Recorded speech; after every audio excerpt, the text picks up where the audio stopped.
तू, तिथे तिथे मी.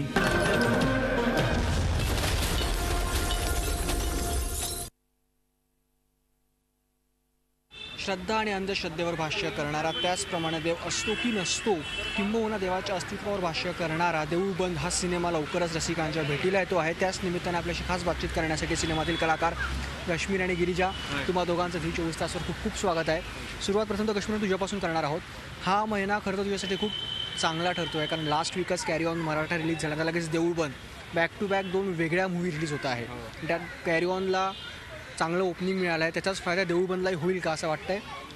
Deoolband actually carry ऑनचा फायदा होईल का नाही ह्याच्यात आपण नको पडायला, कारण देऊळबंदचा स्वतःचा एक वर्ग आहे तयार झालेला आहे. आणि आत्ता आम्हाला म्हणजे आय डोंट नो वेदर मी ह्याचे फिगर्स जे आहेत ते ॲक्च्युली रिव्हील केल्या पाहिजेत की नाही, पण फर्स्ट वीकचं ऑलरेडी प्री बुकिंग कलेक्शन जे आहे ते बरेचसे किंवा सगळेच रेकॉर्ड्स आत्तापर्यंत जे मराठीचे तोडून टाकतं आहे अशी आम्हाला न्यूज आमच्या प्रोडक्शन आणि PR टीमकडनं मिळालेली आहे. सो या कॅरी ऑन मराठा एक इंडिव्हिज्युअल फिल्म म्हणून माझी पहिली फिल्म, माझी आवडती आहेच, पण देऊळबंदची सेपरेट इंडिव्हिज्युअलिटी यांनी ऑलरेडी स्टेबलाइज करून ठेवलेली आहे. सो दोन्ही फिल्म्सना एकमेकांचा फायदा होईल कसा होईल ते आपण आय गेस देऊळबंद रिलीज झाल्यानंतरच बघू शकतो.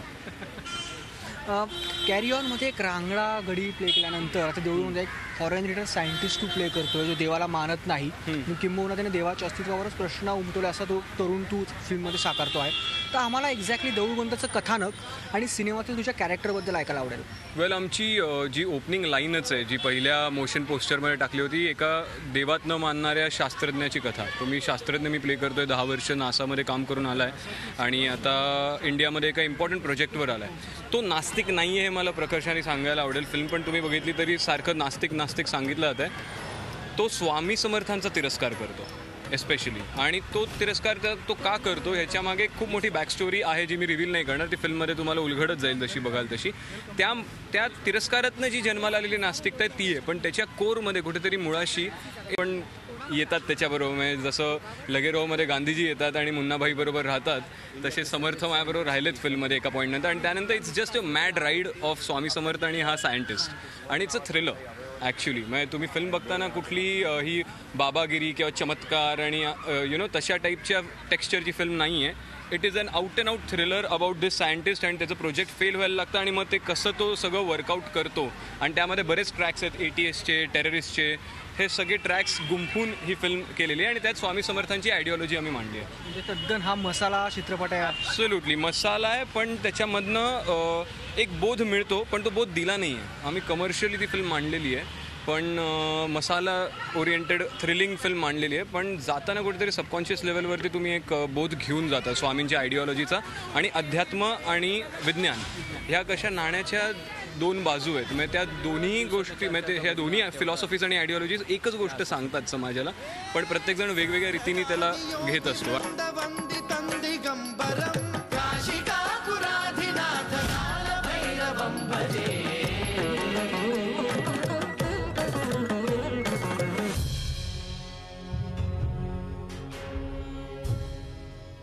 देऊळ बंद का केलंस?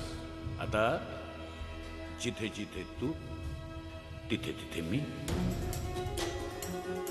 गिरिजा, एक वेगळा रोल तू करते, गृहिणी ह्याच्यात तू रंगवलेली आहेस, आणि त्याच्यात आपला नवरा जो नास्तिक आहे त्याच्या देवावरती अजिबात विश्वास नाही आहे. तर काय सांगशील सिनेमातल्या कॅरेक्टरबद्दल, आणि त्या कॅरेक्टरचा तरी देवावर विश्वास आहे का?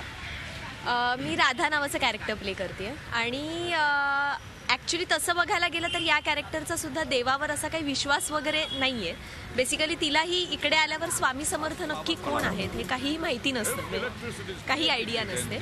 बट हे कॅरेक्टर खूप बॅलन्स्ड आणि कंट्रोल्ड कॅरेक्टर आहे. म्हणजे जसं राघव हे कॅरेक्टर एक एक्स्ट्रीमिस्ट कॅरेक्टर आहे, म्हणजे तो टोटली तिरस्कार करतो किंवा एखाद्या गोष्टीवर विश्वास नाही ठेवत आहे किंवा त्याला ती मान्य नाही आहे असं म्हणू शकतो आपण. माझं कॅरेक्टर थोडं माइल्ड आहे. माझं असं म्हणणं असतं की जर आपण एखादी गोष्ट करून जर कोणाला तरी आनंद मिळत असेल तर मग आपण का नाही करावी. त्यामुळे माझं म्हणजे एक फिल्ममध्ये कसा डायलॉगही आहे की माझाही देवावर वगैरे विश्वास नाही आहे, बट ही गोष्ट करून जर तुम्हाला आनंद मिळणार असेल तर मीही करेन तुमच्यासाठी गोष्ट. असं कॅरेक्टर आहे. सो एक 2 ह्याच्यातली एक कॅरेक्टर म्हणजे एक निवेदिता ताई प्ले करतात आणि एक गश्मीर प्ले करतोय. ही दोन्ही कॅरेक्टर्स एक्स्ट्रीम म्हणजे एक्स्ट्रीम कॅरेक्टर्स आहेत आणि मी टोटली बॅलन्स्ड आहे. म्हणजे या दोघांमध्ये एक मध्य साधण्याचा एक प्रयत्न हे कॅरेक्टर करते. नासातील सर्वात लहान वयाचा जगप्रसिद्ध फ्रिक्वेन्सी सेटर.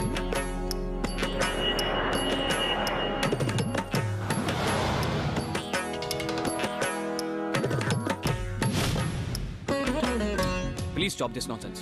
रोज हजारो लोक या देशात मरतात. खूप विचार करूनच ही जागा निवडली. 33 कोटींपैकी कुठल्या देवाचा बाबा? अहो कुठल्या म्हणजे काय, स्वामी समर्थांचा.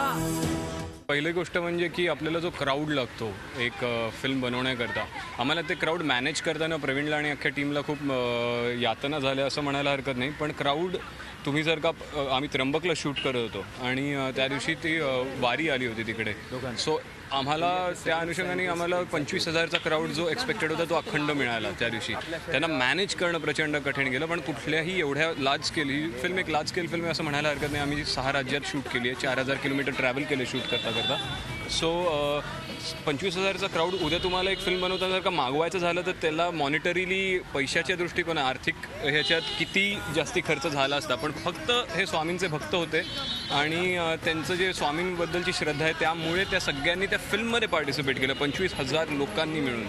सो म्हणजे असं नाही की वारी चालली आणि आम्ही जनरली शूट करतोय लांबनं. त्यांना सगळ्यांना माहीत होतं की शॉट चालू आहे आणि ते सगळे 10 वेळा खालती जात होते, परत येत होते वरती ती अख्खी वारी घेऊन, परत 10 वेळा खालती जात होते, परत वर येतो, जोपर्यंत आम्हाला हवा तसा शॉट मिळत नाही.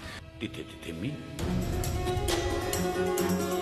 हाच थॉमस म्हणाला होता, if electricity is creativity then there should be one creator, but I am not. म्हणजे वीज ही निर्मिती असेल तर कुणीतरी निर्माता असणारच. कोण आहे? मी आहे. परमेश्वर हे माणसाच्या प्रगल्भ बुद्धीला लागलेलं ग्रहण. परमेश्वर बघण्याची नाही, जाणून घेण्याची गोष्ट. गिरिजा गश्मीर सोबत पहिल्यांदाच तुम्ही दोघं एकत्र काम करता आहात. कसा अनुभव होता? एक कसा अनुभव होता गिरिजा? खरं नाही सांगायचं, खोटं सांगायचं. खोटंच सांगणार मी आता, मी खोटंच सांगणार आहे. नाही, खूप छान अनुभव होता आणि खरंच म्हणजे मी आजही त्याला खूप प्रश्न विचारते सगळ्याच गोष्टींना घेऊन. तसं मी त्याला खूप छळलं सेटवर सुद्धा. तिने मला मारलंय पण सेटवरती ऍक्च्युली. हा, ती शोटोकॅन करते माहिती आहे का तुला? शोटोकॅन नावाचं एक मार्शल आर्ट आहे आणि गिरिजाला मी सेटवरती खूप त्रास देत होतो. ती पहिले 3-4 दिवस खूप छळायचो. तर फायनली एक दिवस ती मला मेकअप रूममध्ये घेऊन गेली जरा बोलायचं आहे म्हणून, आणि तिने जो काय एक पंच मारून मला थंड केला आतमध्ये. त्यानंतर आय गेस पुढचे कुठलेही दिवस हिंमत झाली नाही माझी तिला छळायची. नाही मी ऍक्च्युली मारलं नाहीये त्याला, हे तो आता जास्ती करून सांगतो. हा म्हणजे त्याला तर लागलं असेल चुकून, पण माझं मारण्याचं वगैरे काही इंटेन्शन नव्हतं. बट एनिवेज खूप छान मज्जा आली याच्यावर काम करताना आणि खूप डेडिकेटेड ऍक्टर आहे. म्हणजे मराठीला ऍक्च्युली एक म्हणजे एक ऑलराऊंडर एक हिरो म्हणतात तसा एक मिळणार आहे मराठी इंडस्ट्रीला. परमेश्वर हे माणसाच्या प्रगल्भ बुद्धीला लागलेलं ग्रहण. परमेश्वर बघण्याची नाही, जाणून घेण्याची गोष्ट. तुमच्या या अध्यात्माच्या टिमक्या बंद करा. असा प्रश्न विचारायला आवडेल की गश्मीर आणि गिरिजा दोघंही खऱ्या आयुष्यात कसे आहात? आस्तिकात की नास्तिकात? Gashmeer it's very subjective. मी स्वामी समर्थांचा भक्त आहे. मी मानतो एका शक्तीमध्ये मानतो जी एका लेवलनंतर तुमच्या हातात नसतं. काही लोक त्याला 1% लक म्हणतात, काही डेस्टिनी म्हणतात, काही त्याला देव म्हणतात, काही मूर्तीपूजा करतात. सो मला पर्सनली वाटतं की आस्तिक आणि नास्तिक या खूप सब्जेक्टिव्ह गोष्टी आहेत. तुझ्या मते देवळात रोज गेलं तर आस्तिक आहे, देवळात रोज जात नसेल तर नास्तिक आहे. पण माझ्या मते देव मनात आहे, स्वामींचा भक्त आहे, पण रोज देवळात जायची गरज नाही. ती पण आस्था आहे. आस्था प्रत्येकाची वेगवेगळे डेफिनेशन असतं. सो आस्तिक नास्तिक हे टर्म्स असूच शकत नाही. प्रत्येकाकरता त्याचं डेफिनेशन वेगळं आहे. मी आस्तिक स्वतःला मानतो, माझी माझ्या कामावर आस्था आहे. सो उद्या मी देवात मानत नसतो तरीसुद्धा मी आस्तिक आहेच, कारण कुठल्या ना कुठल्या तरी गोष्टीवर प्रत्येक माणसाची आस्था असतेच. सो एव्हरीबडी इज अन आस्तिक बाय दॅट मीन्स. मी मूर्तीपूजा वगैरे मी करत नाही आणि मला त्याची फारशी गरजही वाटत नाही. बिकॉज आतून तुम्ही खरे असाल आणि एक माणूस म्हणून जर तुम्ही चांगले जगत असाल तर मग ती कोणती जी एक सुप्रीम शक्ती आहे ती तुमच्या पाठीशी असते आणि असं. आणि बाकी मी ॲज सच असं कोणाला फॉलो किंवा नाही करत, म्हणजे कोणाची आयडिओलॉजी वगैरे मी अजून तरी नाही. इनफॅक्ट स्वामी समर्थांचं सुद्धा मला फारसं माझ्या काही माहिती नव्हतं ही फिल्म करायच्या आधी. बट फिल्म करताना मला त्यांची आयडिओलॉजी हळूहळू कळत गेली आणि मग एक गोष्ट कळली की त्यांनी काही गोष्टी खरंच खूप छान मांडल्यात जे आज आपल्याला विज्ञान वेगळ्या पद्धतीने सांगतं. सो आणि अगेन स्पिरिच्युअलिटी इज डिफरंट आणि रिलिजियस असणं इज डिफरंट. आपण खूपदा गल्लत करतो या दोन गोष्टींची. त्यामुळे हां, म्हणजे मी मूर्तीपूजा नाही करत, बट एक अशी एक शक्ती आहे. मग मी निसर्गालाच देव मानते जो आपल्याला दिसतो, तर तो प्रिझर्व करा, त्याचं रक्षण करा. So it's like devoting.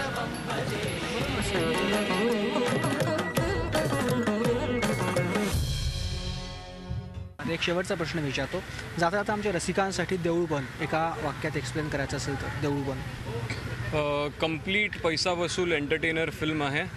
स्वामी समर्थांची आणि राघव शास्त्रीची एक मॅड राईड तुम्हाला बघायची असेल आणि त्यातनं तुम्हाला खूप एंटरटेन व्हायचं असेल तर संपूर्ण परिवारासह 31 जुलैला तुमच्या जवळच्या चित्रपटगृहात जाऊन बघा देऊळ बंद. अध्यात्म आणि विज्ञान याची उत्तम जुगलबंदी जर तुम्हाला बघायची असेल, आणि जुगलबंदी असून सुद्धा दोघांचं कन्क्ल्युजन एकच आहे, पण ते वेगवेगळ्या लँग्वेजेसमध्ये दोन्ही गोष्टी एकच गोष्ट आपल्याला सांगतात पण वेगवेगळ्या पद्धतीने. ह्याचं उत्तम जर सादरीकरण तुम्हाला बघायचं असेल तर नक्की देऊळबंद बघा 31 जुलैला आणि थिएटर्समध्ये जाऊनच बघा. त्या वाटतं तुम्हाला दोघांना तुमच्या सिनेमासाठी खूप खूप शुभेच्छा. स्पॉटलाईटमध्ये वेळ झाली एका छोट्याशा विश्रांतीची. तुम्ही कुठेही जाऊ नका, बघत राहा स्पॉटलाईट.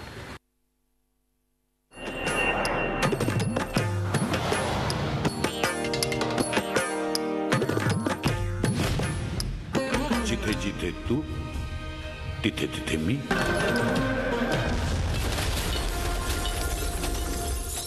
ब्रेकनंतर तुम्हा सगळ्यांचं स्पॉटलाईटमध्ये पुन्हा एकदा खूप खूप स्वागत आहे. आज आपण गप्पा मारतो देऊळबंद या सिनेमातील कलावंतांशी.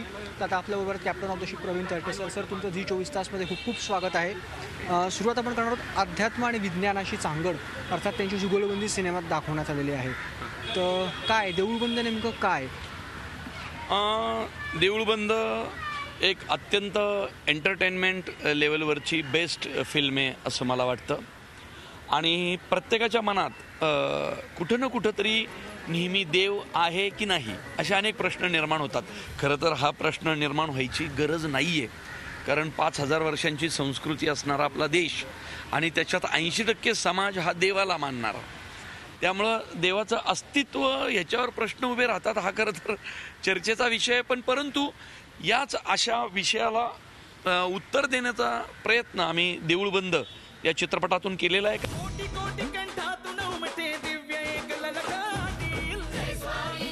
विज्ञानवादी लोकांना यातली माझी भूमिका खूप आवडेल याची मला खात्री आहे. त्यामुळं जो माणूस कधी ना कधीतरी कुठल्या ना कुठल्या तरी देवळात गेलाय, कुठल्या ना कुठल्या तरी देवासमोर मनोभावे त्यांनी हात जोडलेत, त्या प्रत्येक माणसासाठी हा सिनेमा पंचपक्वान्नाचं ताट असणार आहे.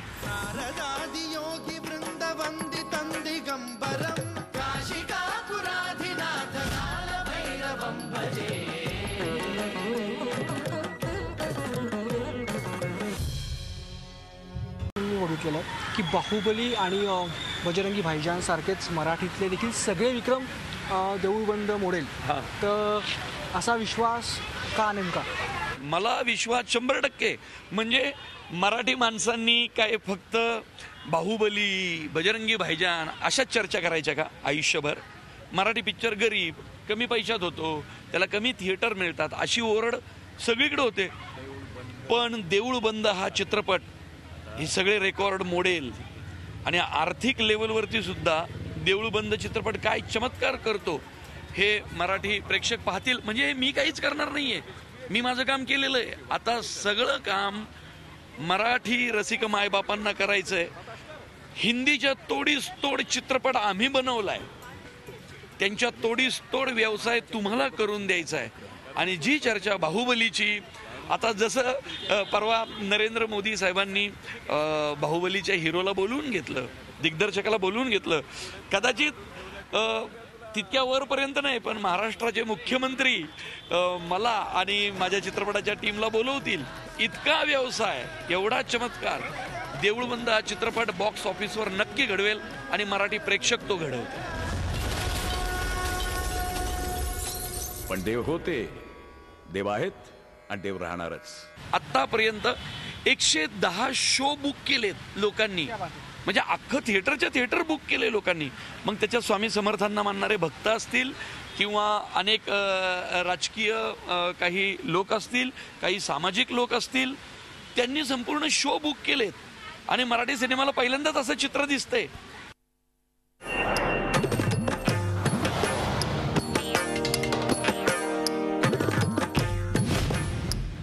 जिथे जिथे तू तिथे तिथे मी. सिनेमाची चर्चा सुरुवातीपासूनच आहे, कारण सगळ्यांशीच इंडस्ट्रीत तुमचे मैत्रीपूर्ण संबंध आहेत आणि त्या मैत्री खातर अनेक दिग्गजांनी रोलची लांबी बघितली नाहीये आणि सगळ्यांनी त्यात काम केलं. महेश मांजरेकर असतील, सुनील बर्वे असतील, निवेदिता ताई असतील, सगळ्यांनी सिनेमामध्ये कामं केलेली. अनेक दिग्गज आदेश बांदेकरांचं पण एक गाणं आहे. तर ह्या सगळ्यांनी जो काही सपोर्ट केला आहे मराठी इंडस्ट्रीने, दिग्दर्शनातलं पहिलंच पाऊल आहे, त्याबद्दल आम्हाला नक्कीच ऐकायला आवडेल. महेश मांजरेकर माझे गुरु आहेत. म्हणजे सगळ्यांनाच माहिती आहे की महेश मांजरेकरांनी मला सगळं डेव्हलप झालेलं आहे मी या याच्यात. पण महेशजींबरोबर प्रसाद ओक, सुनील बर्वे, सुशांत शेलार, संदीप पाठक, विभावरी देशपांडे, प्रमोद पवार, ही लोक माझ्या चित्रपटात छोट्या छोट्या भूमिका करायला तयार झाले. आणि मला आनंद याचा आहे की ज्यांच्या बरोबर मी इतके वर्ष काम करतोय, म्हणजे खरं तर ना निलेश साबळे, भाऊ कदम, वैभव मांगले हा चित्रपट खूप मिस करणार आहे. कारण मी या तिघांनाही विचारलं होतं, कारण ना निलेश तर माझा रूम पार्टनर निलेश साबळे आणि वैभव माझा खूप जिवलग मित्र, भाऊ कदम माझा जवळचा खास मित्र, पण त्यांना काही कारणांमुळे शूटिंगच्या व्यस्ततेमुळे येता आलं नाही. पण ते खूप मिस करतील या चित्रपटात स्वतःला. राघव शास्त्री की डिलीवरी होनी चाहिए.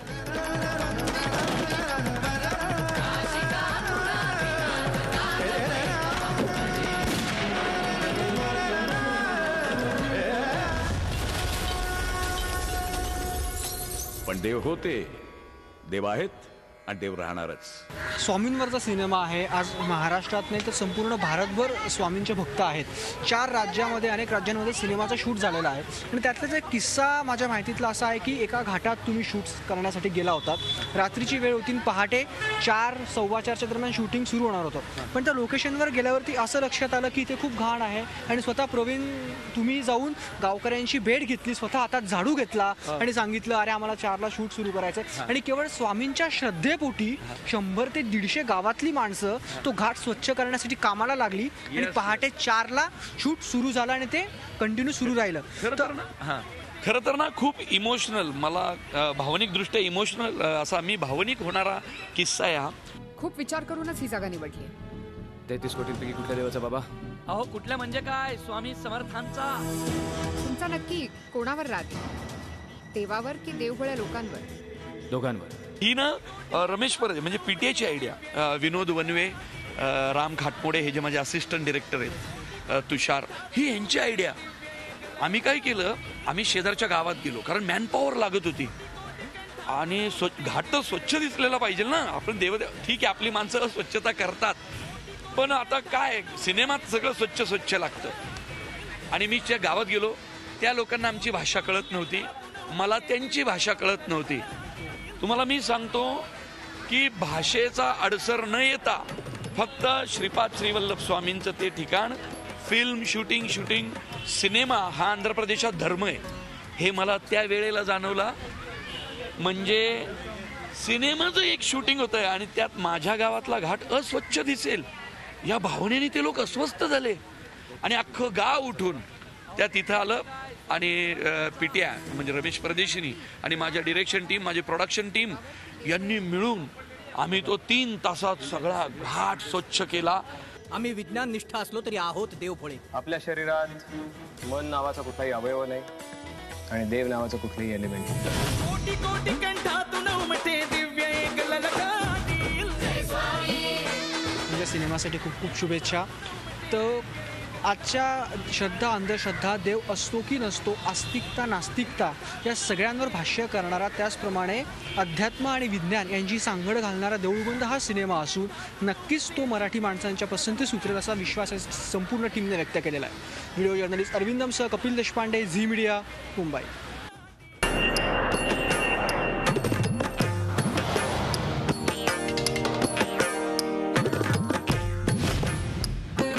जिथे जिथे तू तिथे तिथे मी.